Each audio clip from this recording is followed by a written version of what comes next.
quarters. These slave quarters are located around Savannah, Georgia, and they're very unique to the South because this was an industrial plantation.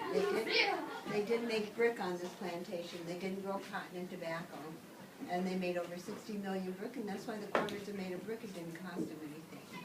And they had their own sawmill, and they had their own ironworks, and they did build buildings around Savannah, Georgia. So they did have, there was probably a family of 4 or 5 that lived here, mom and dad and 2 or 3 children.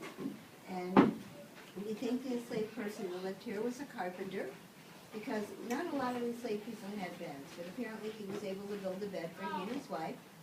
And mom and dad would sleep here, and then be your beds over there in the corner. Oh my goodness. Right? Mm-hmm. Now, mom and dad are, on this plantation, they also believed in the task system. Everybody was given a job each day. Once they completed their tasks, they could do what they wanted. Some days it might take them 10 or 12 hours, but once they finished their tasks, they could go out hunting and kill small game. They could go fishing, or they could make things to sell at the store to buy things for their family. It's a lot different than the agricultural plantations like at Susquehanna. They grew the cotton and tobacco. Those people would work from sunrise to sunset, and maybe had Sundays off. Their quarters would have been half the size, made of wood and had dirt floors.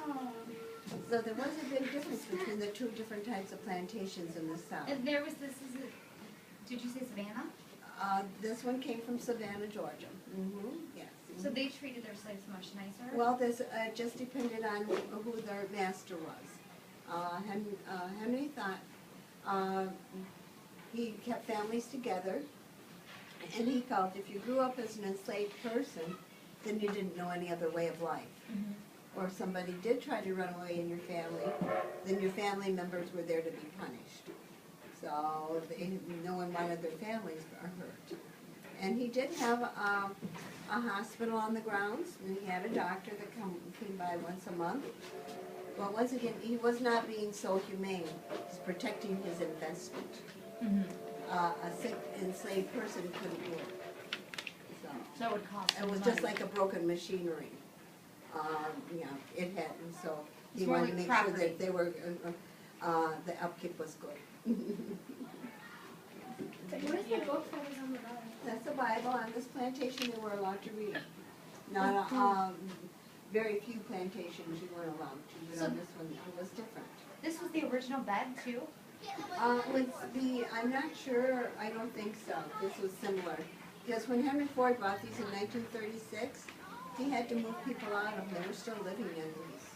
So, out of the 201 enslaved people on this plantation, once they were set free in 1865, 176 stayed here out of the 201.